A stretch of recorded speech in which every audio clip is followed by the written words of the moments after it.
Right now, you are surrounded by people you do not need. The barista who makes your coffee, the driver 2 cars ahead, the voice on the other end of a support line. You will never need any of them, specifically, ever again. If they vanish tomorrow, someone else would fill the role by lunch.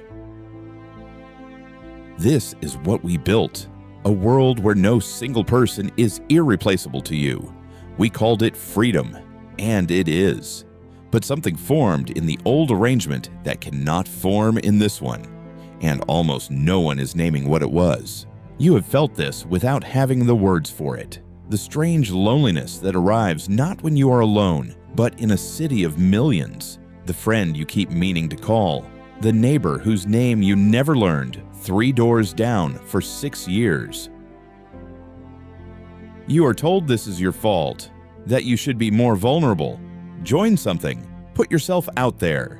Find your people. The entire industry of modern loneliness rests on a single assumption: that connection is a skill, and you are simply failing to practice it. Notice what that assumption does. It takes a missing structure and turns it into a personal defect. It hands you a problem with no address and tells you the address is your own character. But consider how belonging actually worked for almost everyone who ever lived. It was not something they achieved. It was not the reward for being warm or interesting or socially gifted. It was the air they breathed, produced automatically by conditions none of them chose. Those conditions are gone, and we dismantled them on purpose. Start with what is at stake. In 2010, a researcher named Julianne Holt-Lunstad at Brigham Young University pooled 148 separate studies. More than 300,000 people followed across years of their lives. She was measuring one thing: whether the quality of your social relationships predicted how long you would live. It did. People with adequate social connection had a 50% greater likelihood of survival than those without. Not happiness, survival. The absence of social structure showed up in the body as a mortality risk on the order of the medical conditions we screen for and take seriously. So the obvious story writes itself.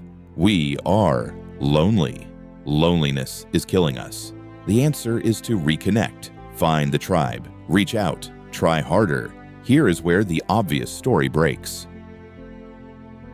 In 2009, the neuroscientist John Cacioppo at the University of Chicago found that loneliness does not simply make you sad and send you looking for company. It triggers a specific biological state, chronic hypervigilance. The lonely brain reads its own isolation as danger and goes on alert. And in that state, it begins to misread the social world, seeing threat in ambiguous faces, rejection in neutral signals. Sit with what that means. The evolved alarm that was meant to drive you back toward other people is the very thing that makes other people feel unsafe to approach. The mechanism designed to end your isolation deepens it instead. The hungrier you are for connection, the harder your own body fights the act of connecting. This is why the advice fails. It is not asking a calm person to be braver. It is asking an alarmed nervous system to override itself, alone. And it would never have come to that once, because the old world never made the nervous system do this work by itself. Nearly 2,000 years ago, as Rome's cities filled with migrants cut off from their villages, people built something to replace what they had lost. Collegia, voluntary associations of tradesmen and neighbors who pooled their money, shared their meals, and buried their dead together. We know of them partly because a governor named Pliny wrote to the Emperor Trajan asking whether they should be permitted at all. The Collegia look exactly like our solution: opt-in, shared interest, belonging on purpose. And they kept failing, dissolving when their usefulness ran dry, suppressed when they grew inconvenient, because membership rested on choice, and choice can always be revoked. Aristotle had named the fracture centuries earlier. He separated koinonia, a shared life truly oriented toward living well together, from a mere alliance, a coordination for mutual benefit that lasts only as long as it stays useful. A network is an alliance. The village was Koinonia, and the difference was never warmth. It was that you could not leave. Here is where this channel has to be careful. The temptation is to look at the village and ache for it. To say the old world was warmer, truer, that we should find our way back. That is the wrong conclusion, and a dishonest one. The village was not kind. Small band life carried violence, surveillance, the suffocating pressure to conform, and almost no escape from any of it. The Collegia served Rome partly as engines of faction. The community Aristotle praised ran on slavery and the exclusion of nearly everyone in it. The village worked structurally. It did not work morally. It is not a place to return to, but notice what it did, regardless of whether anyone in it was likable. You cooperated with the people who shared your water, your harvest, your defense, not because you chose them, but because the alternative was failure or death. The bond did not require that you like them. It required that you need them. That is the inversion we keep missing. We have always assumed belonging is built from affinity, that we bond with people because we are drawn to them. The evidence points the other way. Belonging was the byproduct of necessity.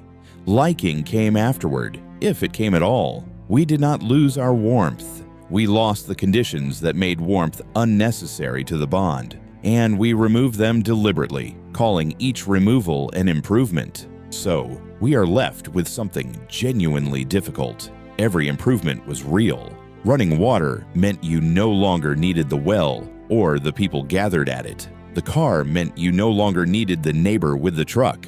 The labor market meant you could leave the colleagues you disliked. The phone meant you could keep only the people you chose. Each freedom was, underneath, a freedom from needing someone specifically. And needing someone specifically, it turns out, was the entire engine. You cannot manufacture necessity by deciding to feel it. You cannot make a group unleavable by promising not to leave. The moment belonging becomes a choice. It becomes the one thing the village never was: optional.